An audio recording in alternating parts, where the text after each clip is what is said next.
Delimitation వల్ల ఏ రాష్ట్రానికి అన్యాయం జరగదన్నారు కేంద్ర హోంమంత్రి అమిత్ షా. నియోజకవర్గాల పునర్విభజనపైన లోక్సభలో కేంద్ర హోంమంత్రి అమిత్ షా ఈ వ్యాఖ్యలు చేశారు. ప్రతిపక్షాలు చేస్తున్నవన్నీ కూడా తప్పుడు ప్రచారాలని, డీలిమిటేషన్ వల్ల దక్షిణాది రాష్ట్రాలకు అన్యాయం జరుగుతుందన్న విమర్శలను ఖండించారు.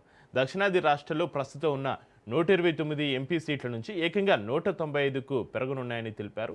తెలుగు రాష్ట్రాల విషయానికి వస్తే రెండు రాష్ట్రాల్లో కలిపి ప్రస్తుతం ఉన్న 42 సీట్లు 64కు పెరుగుతాయని అమిత్ షా ప్రకటించారు. ఇందులో ఆంధ్రప్రదేశ్లో 25 సీట్ల నుంచి 38కి పెరుగుతాయని, తెలంగాణలో 17 నుంచి 26కు పెరుగుతున్నాయని చెప్పారు.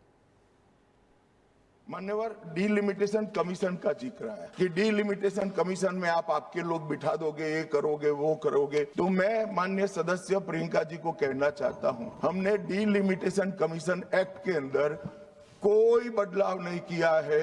फुल स्टॉप कोमा में आपका डीलिमिटेशन कमीशन एक्ट को हमने रिपीट किया है। अगर आपने उस वक्त मैनिपुलेशन किया है तो मैं इतना कह सकता हूं, आप कह रही हो कि इससे मैनिपुलेशन होगा, तो आपने अगर उस वक्त ये एक्ट का उपयोग कर कर मैनिपुलेशन किया होगा तो मैं इतना कर सकता हूं कि हम नहीं करेंगे और मैं कुछ नहीं कह सकता। सदन की कार्यवाही को पूरा देश देख रहा है। कुछ स्टेटमेंट ऐसे किए गए जो जनता में चिंता पैदा कर सकते हैं। अखिलेश जी ने कहा जनगणना क्यों नहीं हो रही है।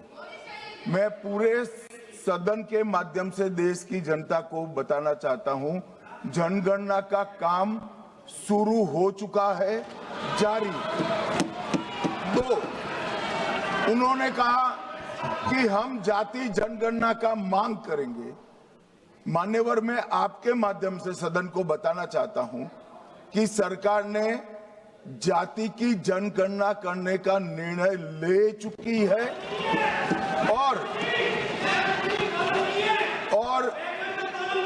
आप बैठिए बैठिए बता दो।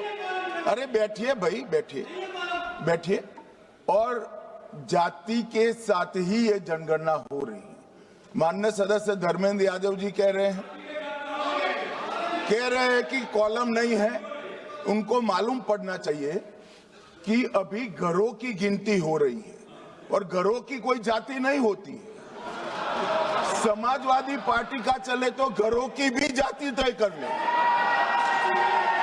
मान्यवर, जब व्यक्तियों की जनगणना होगी, नागरिकों की जनगणना होगी, तब उसमें जाति का कॉलम रखा है। ये मेरा विभाग है। मैं सदन को आश्वस्त करना चाहता हूं कि ये जनगणना जाति जनगणना के साथ ही होने वाली है। तीसरी बात, इन्होंने ये जो आपने समझाया कि नियम 72 की जो खिड़की है वो हमें लेजिस्लेटिव कॉम्पिटेंसी पर और कॉन्स्टिट्यूशनल कॉम्पिटेंसी पर बोलने की ही इजाजत देती है। वो खिड़की का उपयोग कर कर धर्मेंद्र यादव जी ने एकदम गैर संवैधानिक बात करी, मुस्लिम महिलाओं को आरक्षण की। मान्यवर, हमारा संविधान किसी भी प्रकार के धर्म के आधार पर आरक्षण की कतई मंजूरी नहीं देगा।